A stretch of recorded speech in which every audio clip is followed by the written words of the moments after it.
Welcome back to another Thematic List Build, the first for Space Marines in 10th edition. I figured I would start with the bottom, that is, the Foundation. This one is for the Imperium's shield, the Pride of Dorn. It's a Thematic List Build for the Imperial Fists.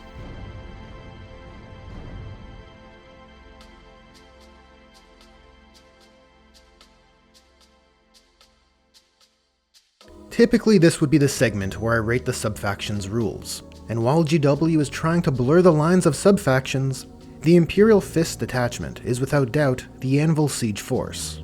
The Anvil Siege Force is largely considered to be the least potent, the weakest of the detachments in the new codex. And while competitive meta chasers would pivot and opt to use a detachment which simply has a higher power rating, I say lean in. It's in the fighting against all odds, where true tales of heroism are spun. Plus, I think there's a fun list to be built with what's available here. The Anvil Siege Force detachment rule is Shield of the Imperium. It gives all the ranged weapons of your units the heavy weapon ability. Meaning? All of your units' ranged weapons will gain +1 to hit when they remain stationary. And if a weapon already was heavy, Shield of the Imperium gives that weapon +1 to wound when they remain stationary. These are both perks which greatly boost the efficiency of your units as it relates to their shooting attacks. Though importantly, it comes at the cost of your movement, which as longtime fans will know from my stance on Dark Angel's rules over 8th and 9th, trading movement is always going to be a steep cost for what is effectively a chapter tactic. And it's worth noting that the Anvil Siege Force detachment doesn't offer any tools to count as stationary, and so the calculus to do so for an offensive boost is yours to make. Though the rest of the detachment's offerings are valid mechanics, which in my opinion are great choices for the Sons of Dorn. Stratagems which give your shooting attacks sustained hits 1, and reroll wounds versus monsters and vehicles are there to help you blast. Doubling your OC when remaining stationary, which may help sweeten the prospect of leaning into your detachment rule, and an out-of-phase fallback at the end of the fight phase especially stand out. When it comes to the thematic objectives of the list, they are to field a list which embodies the castle-breaking spirit of the 7th Legion, and to flex the weapons which thematically speak to the Imperial Fists. Now, let's head over to the list breakdown.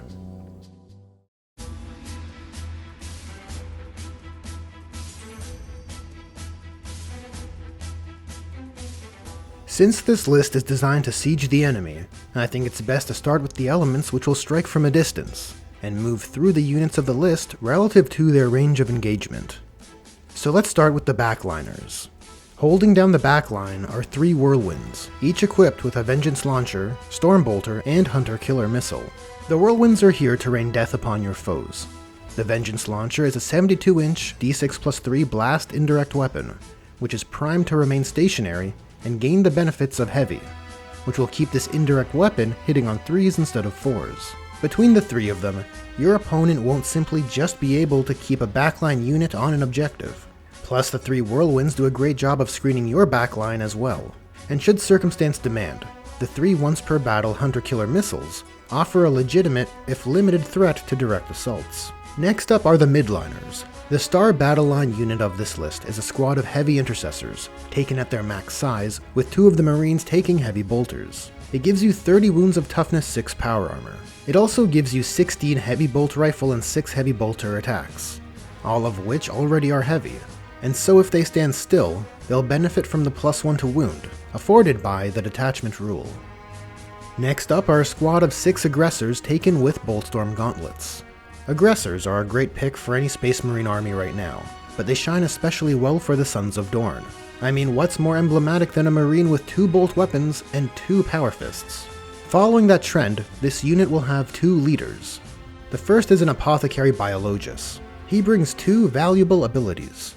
Surgical Precision gives the unit he leads lethal hits, which is something the 6 aggressors can make great use of.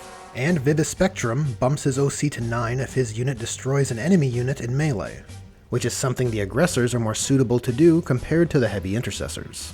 But uniquely, granted by this detachment, our Marine Biologist has been given the enhancement Indomitable Fury, which when the bearer is slain, allows them to be set back up with full wounds on a 2+, which if he's OC 9 is sure to be clutch. And if you really need him to be your ace in the hole, The stratagem, not one step backwards, can bump him up to OC 18. You know, for those times you need a marine biologist to have more OC than a Norn emissary. The second leader to this unit is the siege captain himself, Tor Garadon. Tor gives his unit the benefits of his Signum Array, allowing his unit to ignore cover while he leads them, which will certainly help his unit of aggressors AP carry. His other ability is just for himself. Siege Captain increases his strength, AP, and damage by 2 whenever he attacks a vehicle, monster, or fortification. It brings his weapons to a staggering profile. His Artificer Gravgun becomes a spicy strength 7 with anti-vehicle 2+, at AP 3 and 4 damage. But it's the Hand of Defiance which really gets me going, boasting 5 4-damage attacks at strength 14 and AP 4, which I would like to point out is quite good. As far as 10th edition weapon standards go, AP 4 in melee is quite rare. I might even say too rare, to be honest, because even something like the Norn Emissary is only AP 2 in melee. But I digress. Collectively, this unit is a great candidate for the Imperial Fist stratagem Bolter Drill. I mean the Anvil Siege stratagem Battle Drill Recall. Forgive the confusion. It'll give the aggressors 18 Boltstorm Gauntlet attacks and 66 Fragstorm attacks sustained hits 1, which stacks nicely with the Biologist's lethal hits. And if the unit remains stationary, it will allow the sustained hits 1 and lethal hits to proc on 5s instead of 6s. This unit of Thick Crusaders will be making their way up the board in a Land Raider Crusader, equipped with a Twin Assault Cannon, a Storm Bolter, a Hunter Killer Missile, and 2 Hurricane Bolters in case the 6-man aggressor squad wasn't enough. And following the Land Raider to the enemy's gates are 2 Brutalis Dreadnoughts equipped with Twin Multi-Meltas and Brutalis Fists. When it comes to the Brutalis Claws versus Fists, the Claws offer more melee versatility. But the Fists are, well, fists. Plus they come with bolters, so the choice here is a no-brainer. Mimi themes aside, between the aggressors and the Land Raider Crusader, it feels to me there is sufficient anti-horde in the list, and so the Brutalis are equipped to bring some anti-elite and anti-vehicle threat. And serving as the hammer to Tor Garadon's Anvil is a unit of 5 Assault Terminators, all taking hammers and storm shields, led by Captain Darneth Lysander. Naturally, Lysander is the warlord of this list, and he's just such a stubborn bastard. His 2 abilities both add resiliency. Icon of Obstinacy gives his unit -1 to wound against attacks with strength greater than or equal to 5, and his other ability Rampart gives Lysander a very rare once per battle 2-up invulnerable save for a phase. And offensively, his Fist of Dorn Thunderhammer has a profile worthy of the Smash Captains of editions past. 5 attacks at strength 10, AP 3 dealing 3 damage. And our last unit is another addition to the Terminators, a Terminator Ancient. The Ancient brings with him an extra Thunderhammer and Storm Shield, but also grants +1 to hit and wound for his unit once it falls below starting and then half strength. And additionally, he's been given the enhancement Stoic Defender, which gives his unit a 6-up Feel No Pain. It means 20 Terminator wounds, behind Toughness 5, with -1 to wound against attacks strength 5 and up, behind a 2-up 4-up, and a 6-up Feel No Pain. And as the unit loses models, it gains pluses to hit and wound. And Stoic Defender also ensures if they fall to Battle Shock, they only drop to half OC instead of 0, which pairs well with the Ancient's banner ability. And that's the list, clocking in at 1995 points. And boy is it tough to make a list and even 2k in 10th. This is a list I quite like. It's an elite group of chonky marines eager to break the enemy's fortress. The Imperial Fists Anvil Siege Detachment requires units to remain stationary to leverage the benefit, so there's 3 whirlwinds to ensure you're able to squeeze some juice from that. And beyond being able to fire 3 anti-elite infantry blast weapons wherever you need at ballistic skill, they are sure to be useful in clearing out drop zones for Lysander and friends to rapid ingress into the enemy's back line. Looking at the numbers, the list boasts 164 wounds across 13 units and 31 models. And looking at these charts, we can see the majority of those wounds are at a fairly high toughness, with a minimum toughness of 5. It's a tough elite list, which is designed to be obstinate, featuring layers of defensive perks and OC boosting tools. In that sense, it's an anvil to be dropped upon your enemies. That's a wrap on this Imperial Fists thematic list build.